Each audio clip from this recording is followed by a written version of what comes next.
எங்க போயிட்டுருக்கேன்னு பார்க்குறீங்களா? நான் இருக்கிற இடம் பக்கத்துல அல்சூர்ல தேர் இழுக்குறாங்கங்க. பெரிய தேர் இழுக்குறாங்க. வருஷந்தோறும் நடக்கும். இந்த வருஷம் நான் போயிட்டுருக்கேங்க. போன வருஷம் போனேன். ஆனா, இந்த வருஷம் போனது கொஞ்சம் லேட் ஆயிருச்சுங்க.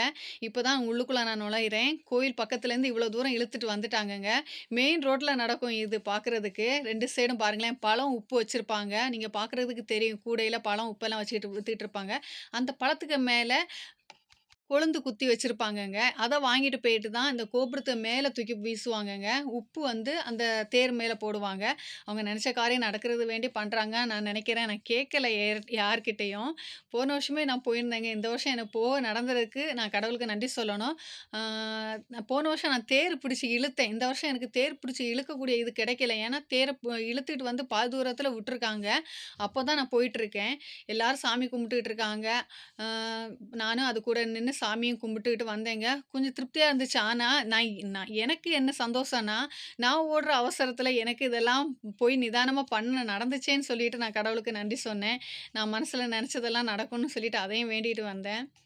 நல்ல வெயிலுங்க. ஆனாலும் எனக்கு அந்த வெயிலெல்லாம் எனக்கு பெருசா தெரியல. எனக்கு மனசு கொஞ்சம் ரிலாக்ஸா சந்தோஷமா இருந்துச்சு. போயிட்டு வரக்கூடிய டைமு.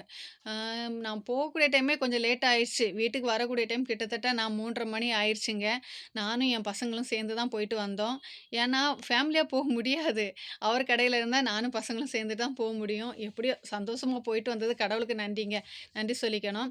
அப்படியே தேர் ஃபர்ஸ்ட்டு 2 இழுத்துட்டு வந்து விட்டுருக்காங்க பாருங்க. ஃபர்ஸ்ட்டு புள்ளையார் தேர் இழுத்துட்டு வருவாங்க. அப்புறமா 2 தேர் இழுத்துட்டு வந்து விட்டுருக்காங்க. கொஞ்சம் கொஞ்சம் தள்ளி தள்ளி தான் விட்டுட்டு இருக்காங்க. ஆனா ரொம்ப கூட்டமா இருக்குங்க. இப்போ காலையில தொடங்கி இந்த நைட்டு வர இது இருக்கும். சைடுல எல்லாம் பிரசாதம் குடுத்துக்கிட்டே இருப்பாங்கங்க. அப்படி திருப்தியா 2 தேரையும் கும்பிட்டுக்கிட்டு, பிள்ளையாரையும் கும்பிட்டுக்கிட்டு அப்படியே நேரே நடந்து போயிட்டே இருந்தேங்க. 2 சைடும் ரொம்ப ரஷ்ஷா இருக்கும். சைட்ல 2 சைடும் மோரு, பிரசாதம் நெறைய குடுத்துக்கிட்டே இருப்பாங்க. யாருக்கு என்ன தேவையோ வாங்கி குடிச்சுக்கலாம். அப்படிதான் பாருங்களேன், இங்க பானகம் குடுப்பாங்க, மோர் குடுப்பாங்க. பானகம் நான் ஃபர்ஸ்ட்டே குடிச்சுட்டேன். இப்போ மோர் வாங்கிட்டு வந்தேன்.